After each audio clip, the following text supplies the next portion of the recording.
What's up, guys? Welcome back to the channel. So today I'm going to be installing a part that I've had for about a year now. Just never gotten around to installing it, never felt like it. That part's a Stifflers K-member brace. It bolts up to the bottom side of the factory K-member. It's supposed to stiffen up the K-member, help with body roll, just make the car handle tighter, ride better. So today I'm going to install that. And I searched the internet last night, and as far as my knowledge, nobody's ever posted a video on how to install this specific K-member brace. So no better day than to film a video on how to do it. So I'm excited to get this done. But also, so you guys know, at the end of this video, I won't be able to drive the car because there's snow and salt on the roads. It's just starting to thaw out now. So I'm going to get this installed, but in a future video, I'll have a follow-up on seeing how it handles afterwards, but probably do that in the next video once the snow goes away.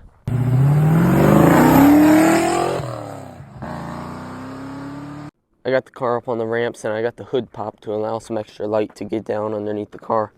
So in the box, this is what you get. You get a K-member brace and then some instructions here, a couple pictures, and then all the instructions here.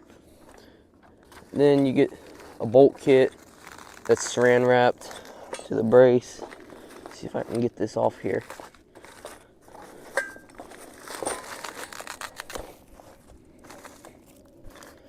Okay. Here's your bolt kit. You get 6 bolts and 4 nuts, and then a bunch of washers. So in the pictures here, it only looks like it's bolted in at the K-member spot there, and then right up here where you drill the holes. I don't see where it would be bolted in here. I'm not sure about that one. So when I get up under there, we'll find out if it bolts in right there. It might bolt in right there, I can't tell. It's hard to see, but it appears to bolt in here, and it seems like it bolts in there, but I'm not sure about that, so we'll find out once we get up under the car. But you got to take out the factory bolt right there for the K-member, the innermost bolt on each side, and then you replace that bolt with these long bolts. Then you got to drill one hole. Honestly, I'm not sure where this hole is. Like I said, once I get up under the car, then I can actually figure out how everything goes up under there. But that's kind of the basics on it. Just got to drill a little hole. But yeah, once I get up under here, I'll check it all out, figure out where I got to drill a hole, how many bolts I can put in, if I can put in all 6 or just the 4. But we'll definitely get it on here and see how we like it. Alright guys, it's super tight under here, but I'm going to show you all how to do it. So on the K-member, you want to take the innermost bolt out on both sides. Boom. And then you want to test fit it. So you got the one part, the long part. It goes in right here. It mounts right there with the long bolt. And I think these nuts are welded in because they're not moving up here. Then the rest of the bracket goes over top of this. This is where you drill the hole. And right here, this O2 sensor, it's hitting the bracket or the brace just slightly. So I'm going to use a flap disc grinding wheel and just lightly hit it to gain a little bit of clearance from it, because the exhaust does move when the car is running, and I would hate for it to be rubbing on it. So I'm going to try to gain a little bit of clearance there, just grind it down a little bit, and then repaint it. Grinder made quick work of that. As you can see, it must be a hollow brace. I thought it was full steel. I didn't think it was hollow. But anyways, this shouldn't really compromise the structural integrity of it, because it's a circle and there's still a lot of metal left. Just a little bit of a weak point right there.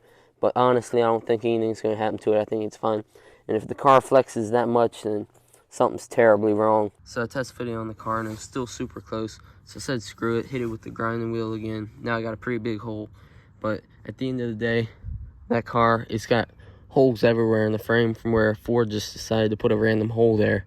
So if it's got holes in the frame like that and it's still structurally solid, this thing will be the same way. And at the end of the day, even with that hole I just put in it, it's still gonna be a major upgrade to the car compared to having nothing. So I'm gonna put some primer on it and then some black spray paint, and we'll put it on the car. Came out nicely. Now I'm gonna get these 2 bolts in that go on for the K-member, and then I'll catch back up with y'all when it's time to drill out the next 2 bolt holes. I got it loosely installed with just the 2 K-member bolts holding it on. I'm not gonna lie to you guys, this thing fits like dog crap. Part of it sits on there properly, the other part of it sits on there crooked. One of the holes lines up so I don't have to drill a hole, but the other side, it doesn't line up at all. So I'll have to find the spot and drill the hole. That way it works. And it's just loosely on there right now. I'm gonna drill this other hole out. That way I can throw the 4 bolts in. And then after that, I'll show it to you guys. But it comes with 6 bolts. I don't know where the heck the other 2 bolts are supposed to go, because my car has nothing for them to bolt to.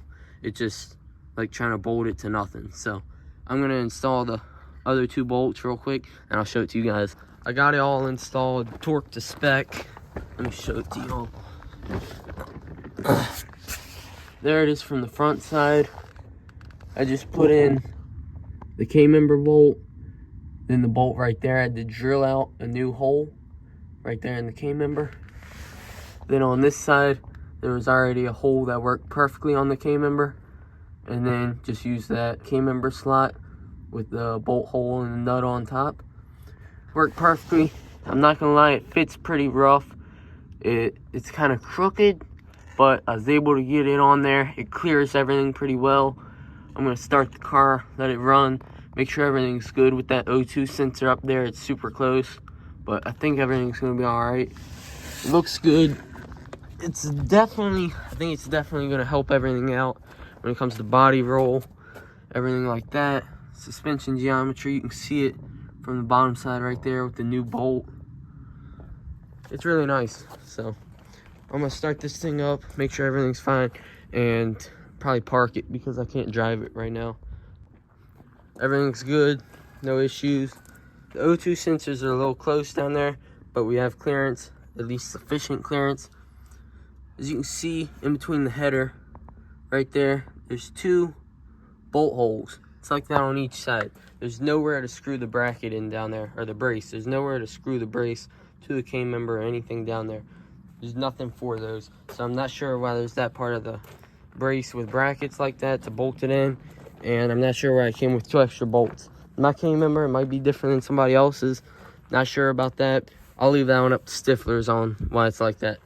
But anyways, I think it's a nice product. Should help out on suspension handling, stuff like that. But in one of my following videos, upcoming videos, I'll definitely give y'all an update once I've driven the car, see if it actually handles better and made a difference. But hopefully it does. Should be a nice little upgrade until I can actually put some subframe connectors on the car. It could definitely use them, but my welds aren't too good right now. Once summer comes and I'm actually better at welding, maybe then I'll put some subframe connectors on it. Sometime this year I'll get some on. But anyways, this is a nice little upgrade. So thank y'all for watching. I'll catch you in the next one. Here's the mower from the last video. It actually turned out pretty nice. Got it all fixed up, runs good. Done some painting.